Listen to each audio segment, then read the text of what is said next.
안녕하세요. 돈이라면 사족을 못 쓰는 어머님과 똥인지 된장인지 분간도 못하고 날뛰는 시동생 때문에 시댁과 절연하게 된 30대 여성입니다.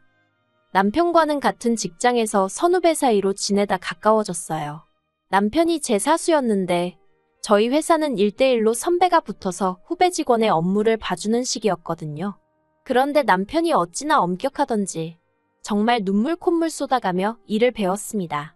그때는 신입인 나한테 이렇게까지 할 필요가 있는 건가 싶어서 얼마나 서운하고 속상했는지 몰라요.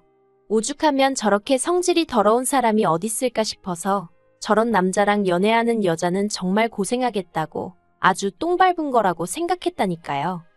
그런데 그렇게 반년 동안 호되게 일을 가르쳤던 게 다 이유가 있었더라고요. 저와 남편은 당시 마케팅 부서에 소속되어 있었는데 마케팅 부서가 하는 일들 대부분이 사실 얼마나 타이밍을 잘 맞추는지가 중요하거든요. 그래서인지 실제로 부서 내 대부분의 직원들이 시간에 예민하고 마감 기한도 정말 중요하게 생각했지요. 그리고 저보다 3년 먼저 회사를 다녔던 남편은 이런 점들을 일찍이 깨우치지 못해서 제 발로 나가거나 회사에서 내쫓기는 신입 직원들을 심심치 않게 봤던 모양입니다. 그래서 자기 딴에는 아쉽기도 하고 측은한 마음도 들어서 도와준다는 생각으로 그렇게 독하게 굴었던 거라고요. 제 수습 기간이 끝난 이후로는 남편과 저는 직장 내에선 좋은 선후배 사이로 퇴근 후에는 좋은 오빠 동생 사이로 지내게 되었어요. 물론 이건 제 생각이고 사실 남편은 언젠가부터 계속해서 저와 만나보고 싶다며 몇 번이고 저에게 고백을 해왔답니다. 하지만 회사에서 사내 커플을 어떻게 생각할까 걱정도 되었고 젊은 남녀가 사귀다 헤어질 수도 있는 건데 그걸로 괜한 구설수에 오르내리진 않을지 걱정이 돼서 제가 계속 밀어내고 있었네요. 하지만 4년이란 시간이 흐르도록 한결같은 남편의 모습에 결국 제가 마음의 문을 열게 되었지요. 사귀는 동안 저희 두 사람 사이에는 정말 작은 말다툼조차 없었을 만큼 모든 것이 원만하게 흘러갔어요. 직장에서 매일같이 보다 보니 특별한 데이트를 자주 하고 그런 건 아니었지만 오래된 연인처럼 편안했달까요. 그리고 3년 후 저와 남편은 누가 먼저 결혼 이야기를 꺼냈던 건 아니지만 당연하다는 듯이 자연스러운 수순처럼 결혼 준비를 해나가기 시작했습니다.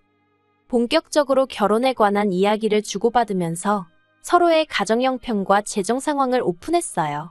일단 가정 형편부터 이야기를 하자면 저희 친정은 평범해요. 작지만 사업을 하시는 친정아버지와 전업주부이신 어머니 그리고 저와 언니까지 화목한 네 식구이지요. 돈을 쌓아놓고 살 만큼 부자는 아니었지만 그래도 경제적으로 궁핍해 본 적은 없습니다. 배우고 싶은 거, 먹고 싶은 거 대부분을 해봤기에 스스로 유복한 환경에서 자랐다고 생각하고요. 반면에 남편의 집안은 경제적으로 넉넉한 상황은 아니었어요. 특히나 건설 현장에서 일하시던 아버님은 몇 년 전 사고로 한쪽 팔을 못 쓰게 되셨는데 그로 인해 남편에게 많은 책임감이 부여된 상황이었달까요. 그렇다 보니 남편과 제가 서로 경제 사정을 오픈했을 때 솔직히 좀 놀랐던 게 사실이에요. 저도 어느 다른 또래 여자들처럼 꾸미기도 좋아하고 그렇다 보니 아주 악착같이 돈을 모으지는 못했습니다. 그래도 그때가 제가 직장 생활한 지 7, 8년쯤 되던 시기였는데 1억 정도 들고 있었거든요. 그런데 남편은 저보다 기간도 길었는데 7천밖에 없다고 하더라고요. 7천이 물론 적은 돈은 절대 아니지만 아무튼 제가 조금 당황했었답니다. 이후로 저희는 양가의 도움 없이 결혼 준비를 시작했어요. 원래부터 그럴 생각은 아니었는데 남편이 애시당초 시댁에다가는 아예 손을 벌릴 생각이 없더라고요. 그래서 저도 친정에 별다른 이야기를 하지 않았고 자연스럽게 두 사람이 모은 돈으로만 준비하게 된 거였지요. 그런데 이 상황을 알게 되신 친정아버지가 형편되는 사람이 좀 더 낼 수도 있는 거라면서 먼저 선뜻 5천만 원을 보태주시대요. 그렇다 보니 제가 거의 2배를 해가는 상황이 된 거고요. 하지만 남편과 제가 모은 돈을 다 합쳐도 2억이 되지 않다 보니 서울에서 아파트를 사기엔 턱없이 부족했어요. 그래서 제가 먼저 대출 이야기를 꺼냈습니다. 그런데 남편이 예전에 시댁이 빚으로 고생했던 기억이 있어서 대출은 내키지 않는다고 하대요. 그래서 상의 끝에 대출을 받되 제 이름으로 받고 대신 아파트도 제 명의로 하게 되었습니다. 몇몇 친구들이 그러다 이혼이라도 하게 되면 그 빚을 다 어떡하려고 하냐며 걱정을 해주긴 했는데 영끌 수준도 아니었고 제 나름대로 계산해봤을 땐 충분히 감당할 수 있겠더라고요. 아무튼 여러 가지로 남편과 원만한 합의 끝에 내린 결정이었네요. 하지만 식을 코앞에 두고 어머님께서 집이 제 명의로 되어 있다는 사실을 아시고는 크게 화를 내셨습니다. 어떻게 그런 중요한 계약을 제 이름으로 할 수가 있냐고요. 어머님께서도 제가 남편보다 결혼 비용을 더 많이 부담하는 걸 알고 계셨는데 그런 식으로 화를 내시니 솔직히 많이 당황스러웠어요. 그래서 조심스레 다시 전후 사정을 설명드렸네요. 하지만 어머님이 보여주신 태도는 한마디로 어이가 없었습니다. 명의와 돈은 별개의 문제라는 알 수 없는 말씀만 반복하셨거든요. 그리고는 급기야 저더러 이제라도 남편 명의로 바꾸던지 하다못해 공동명의라도 하라며 화까지 내시더라니까요. 그런 어머님의 모습에 놀랐지만 저는 저대로 그렇게는 못한다고 끝까지 버텼고요. 결국 남편의 중재로 정말 어머님과 끝장을 보는 일은 없었지만 식도 올리기 전에 어머님과는 사이가 완전히 틀어져 버렸네요. 이후로 어머님에게는 정말 며느리로서 도리만 했습니다. 명절이나 생신 때 찾아뵙고 그게 전부였어요. 다만 남편의 부탁으로 어머님 아버님께 매달 생활비 명목으로 50만 원씩 보내드렸네요. 그것도 드리지 말라는 친구들이 있었지만 이건 제가 어머님 때문이 아니라 편찮으신 아버님과 남편을 생각해서 드리는 돈이었지요. 그리고 아무튼 그렇게 1년쯤 지났을 때였습니다. 언젠가부터 자꾸 피곤하고 아랫배도 아프고 그래서 병원을 찾게 되었는데 거기서 생각지도 못한 이야기를 듣게 되었어요. 악성은 아니지만 제 자궁에 혹이 있다는 말이었지요. 막말로 죽을 병은 아니었지만 이제 막 아들 하나 딸 하나 낳아서 남편과 저 둘만의 가정을 꾸려나갈 꿈에 빠져있던 저에게는 무척 충격적인 소식이었네요. 그래서 남편과 상의 끝에 일단은 회사를 관두고 건강관리에 집중해보기로 했습니다. 그런데 이 소식이 저희가 생각했던 것보다 훨씬 빨리 어머님 귀에 들어갔어요. 얼마 전 시동생이 남편에게 돈 좀 빌려달라며 연락을 해왔었는데 그때 남편이 이제 저도 회사 관둬서 여유가 없단 식으로 둘러댔다고 했거든요. 자기 나름대로 입단속을 시켰다고 했는데 아무튼 그래서 어머님이 저와 남편을 호출하셨습니다. 숨긴다고 숨겨질 일도 아니고 결국 이런 순간이 올 거라고 생각은 했지만 싫은 소리 들을 걸 뻔히 알고 있었으니 정말 울며 겨자 먹기로 시댁에 갔네요. 어머님께선 저에게 몸은 어떻냐, 아프지는 않냐 그런 말씀은 한마디도 하지 않으셨습니다. 대신 저더러 결혼할 때 돈 좀 더 해온 거 가지고 어지간히 생색을 내지 않았냐며 꼴좋다 하셨지요.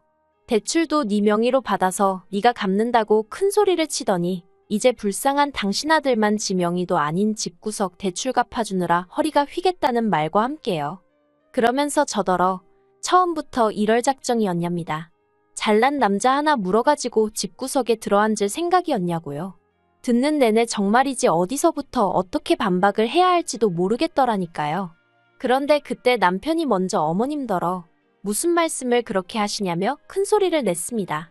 어머니더러 대출을 갚아달라고 한 것도 아닌데 왜 당사자인 자기도 가만히 있는데 어머니가 이렇게 유난이시냐고 쪽팔린다고 성질을 내더라고요. 하지만 어머님께선 그런 남편에게 너가 순에 빠져서 등신같이 당하고도 모르는 거라나 아무튼 막말을 퍼부으시고는 저더러 이제라도 가서 공동명의로 바꾸랍니다. 돈은 당신 아들이 벌어오는데 왜 네가 집을 꿰차고 있냐면서 저더러 양심도 없냐면서요. 거기다 낄 자리 안 낄 자리 분간도 못하는 시동생까지 어머님 편이라고 나서서는 저 같은 여자 만날까봐 저같이 어떤 여자가 자기한테 빨대 꽂을까봐 자기가 장가를 못 가겠대나 말 같지도 않은 소리를 하고 앉았더라니까요. 참고로 저희 시동생, 남편 동생이라서 제가 말을 아껴서 그렇지. 대학도 중퇴하고 이후로 어머님한테 용돈 받아 쓰는 인간입니다. 무슨 공부라던가 취업 준비를 하는 것도 아니고 길거리 캐스팅으로 연예계에 데뷔하겠다며 맨날 부자 동네 남의 동네 가서 어슬렁거리는 게 일과인 한심한 인간이지요. 고등학교 때 같이 친하게 지내던 친구들 중 2명이 지금 잘나가는 연예인이긴 해요. 그런데 시동생은 학창시절 자기보다 못했던 애들이라면서 매번 까내리기 바쁘고 아무튼 제가 보기엔 30살이나 돼서 왜 저러고 사나 싶고 한심하기 짝이 없었네요. 그런데 그런 시동생이 갑자기 나서서는 저 같은 여자를 보고 남편한테 기생하는 기생충이라고 하는 거라나요. 그리고 그때였습니다. 남편이 진짜 당장이라도 시동생을 한 대 때릴 기세로 말 조심하라고 한마디 하더라고요. 그러자 시동생이 남편더러 형도 정신 좀 차리라면서 지방으로 도망을 가대요. 그러니 이제 어머님은 저 때문에 형제간의 의가 상했다. 이래서 사람이 잘 들어와야 한다. 정말이지 아파서 회사 관뒀다가 별의별 소리를 다 듣고 별의별 꼴을 다 본다 싶었습니다. 집으로 돌아오는 길 내내 남편이 정말 미안하다면서 사과에 사과를 거듭하대요. 하지만 남편이 사과를 했다고 해서 제 마음에 남은 상처가 바로 사라지지는 않았어요. 정말 직장을 관둔 게 제 잘못 같고 남편이 말로는 미안하다고 해도 속으로 외벌이를 하게 된 상황을 어떻게 생각할지 걱정이 되기 시작했지요. 그래서 결국 며칠 후 친정어머니께 어머님으로부터 들었던 폭언들 중 일부만 털어놓았습니다. 솔직히 수위 조절을 정말 많이 하긴 했어요. 있는 그대로 다 말하면 집안 대 집안으로 싸움 날 것 같았거든요. 그리고 제 이야기를 들은 친정어머니께선 이래서 여자도 항상 비상금도 만들어둬야 되고 그런 거라며 아버지와 상의해 보시겠다 하시대요. 그리고 한 달쯤 지났을 무렵 친정어머니께서 저에게 서류 하나를 건네주셨습니다. 바로 어머니가 가지고 있던 상가의 등기부등본이었지요. 저는 이런 건 필요 없다고 건강만 회복하면 바로 다시 직장을 찾을 거라고 몇 번이고 손사래를 쳤어요. 하지만 친정어머니께서 하시는 말씀이 이런 거라도 하나 쥐고 있으면 시어머니가 뭐라고 한들 시쳇말로 너는 떠들어라 하고 넘겨버릴 수 있답니다. 그리고 사실 말이 나왔으니 말이지만 처녀적 모은 돈 결혼에 다 쓰고 그나마 직장까지 관두고 나니까 그렇게 마음이 허할 수가 없었어요. 텅 빈 통장만 보고 있으면 한숨이 절로 나오더라니까요. 아무튼 그렇게 상가를 증여받게 되었습니다. 외벌이를 하게 되었다는 부담에 시달렸을 남편에게도 이 기쁜 소식을 알렸지요. 그런데 남편이 보인 반응은 뜻밖이었습니다. 저희 친정부모님께 몹시 감사해야 하면서도 시댁에는 말하지 말라고 신신당부를 했거든요. 저는 솔직히 당장이라도 어머님한테 상가 이야기를 하고 내가 당신 아들 등골을 빼먹지 않는다는 걸 알려드리고 싶었는데 말이에요. 하지만 제가 돈 자랑하고 싶어서 혹은 어머님께 인정받고 싶어서 환장을 했던 것도 아니고 남편이 말하지 말라는데 굳이 뭐하러 하나 싶대요. 그래서 아무 말도 안 하고 지냈어요. 그런데 얼마 지나지 않아서 남편이 왜 시댁에 말하지 말라고 했던 건지 이유를 알게 되었습니다. 그날은 웬일로 어머님한테 전화가 걸려왔는데 평소에 짜증 섞인 빈정거리는 톤이 아니라 말 그대로 앓는 소리를 내셨어요.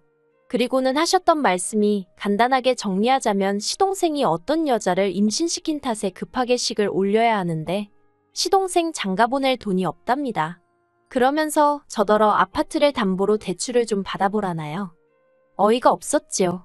그리고 동시에 왜 남편이 어머님한테 상가 이야기를 하지 말라고 했는지 바로 납득이 되대요. 그래서 일단은 대출은 못 받는다고 했어요. 마음으로는 1,000만 원은 해줘야겠다 생각했지만 1,000만 원 얘기하면 2,000만 원 말씀하실 분이셨기에 따로 입 밖에 내지는 않았던 거예요. 하지만 며칠 뒤 시동생이 결혼할 여자를 소개시키겠다며 저희 부부더러 시댁으로 오라고 했던 날이었어요. 솔직히 시동생에 대한 감정은 좋지 않았지만 결혼 자체는 집안의 경사스러운 행사이니 그런 티를 내지는 않았네요. 그리고 그렇게 약속 당일 시댁에 도착했습니다. 어느 정도 어색함이 가시자 시동생은 뭐가 그리 좋은지 술을 연거푸 마셔대기 시작했어요. 그리고 취기가 올라서 그런 건지 뜬금없이 저희 남편더러 나는 형이 불쌍하다 그러는 거예요. 자기 여자친구를 가리키면서 형도 어린 여자를 만났으면 외벌이 같은 건 안 했을 거 아니냐면서요. 뿐만 아니라 또 뭐라더라. 아무튼 자기 여자친구 앞에서 저를 어지간히 깎아내리더라고요. 나중엔 어머님까지 가세해서는 시동생 여자친구더러 저를 닮지 않게 조심하라고 그러시는데 지금 생각해보면 거기서 시쳇말로 뚜껑이 완전히 열린 것 같아요. 남편은 남편대로 한심하다는 듯 어머님과 시동생을 보더니 이 사람 얼마 전에 월세 나오는 상가 증여받았다. 거기서만 한 달에 600~700은 나온다며 제 이야기를 하대요. 그리고는 시동생더러 하는 말이 너 장가 갈 때 형수가 1,000만 원은 해주려던 모양이다. 그런데 그거 내가 못 해주게 할 거다 그러더군요. 게다가 그뿐만이 아니었어요. 남편은 어머님께도 아들 외벌이 하는 건 그렇게 안쓰러워 하시면서 달달이 50만 원씩은 꼭 받아가시지 않냐고 쏘아붙였거든요. 그리고는 어머님더러 어머님 말씀대로 외벌이로 살려니 힘들다며 이달부터 용돈 못 드린다 하더라니까요. 그리고 마지막으로 남편이 시동생 여자친구한테도 한마디 하대요. 재수 씨는 얼마나 들고 시집 오냐면서 아무튼 직장도 잘 다니고 살림도 잘하고 시어머니랑도 살갑게 지내는 좋은 며느리가 되기를 바란다나요. 자기는 자기 와이프 그러니까 저한테 미안하고 안쓰러워서 그런 짓까진 못 시키겠다면서요. 그러자 약간 시동생 옆에 딱 붙어서 킥킥거리던 표정은 온데간데 없이 아주 똥 씹은 얼굴을 하고 있더군요. 그리고 그렇게 시댁을 나왔습니다. 솔직히 말하면 시댁을 떠나고 나서야 이 말도 할 걸, 저 말도 할 거라고 후회가 되긴 하대요. 안에서는 당황스럽기도 했고 그래서 말이 잘 안 나왔었거든요. 그래도 다행히 남편이 저보다 더 크게 화내주고 소리쳐줘서 그간 가슴에 맺힌 게 많이 풀리긴 했지요. 그리고 이후로 지금까지 1년이란 시간이 흘렀는데 최근까지도 시댁과는 연락하지 않고 있어요. 그러다 제 임신 소식을 들은 어머님이 얼마 전 남편을 통해 다시 왕래를 하고 지내자는 의사를 전달해 오셨습니다. 하지만 저는 절대로 안 된다였고 지금도 그 생각엔 변함이 없어요. 왜냐하면 어머님께서는 시동생에, 그러니까 시조카를 길러주고 계셨거든요. 시동생 여자친구는 딸만 낳아놓고 도망치듯 집을 나갔어요. 아무튼 그런 와중에 어머님하고 다시 왕래를 했다간 어쩌면 그 시동생 애를 저더러 키우라고 할지도 모르잖아요. 아니면 용돈도 안 드리고 있었으니까 다시 용돈에 이젠 시조카 키우는데 들어갈 돈까지 기대하실지도요. 그리고 다행히 남편도 이런 제 우려와 걱정을 이해해 주었습니다. 그래서 앞으로도 명절이나 어머님 아버님 생신 같은 날 남편만 잠깐 들려 얼굴을 비추고 오는 정도로 그만큼의 거리를 두고 살기로 했네요. 시간이 흐르다 보면 억지로 애쓰지 않아도 어머님과 다시 마주할 날이 있을지도 모르겠지만 적어도 그 시작이 저는 아닐 겁니다.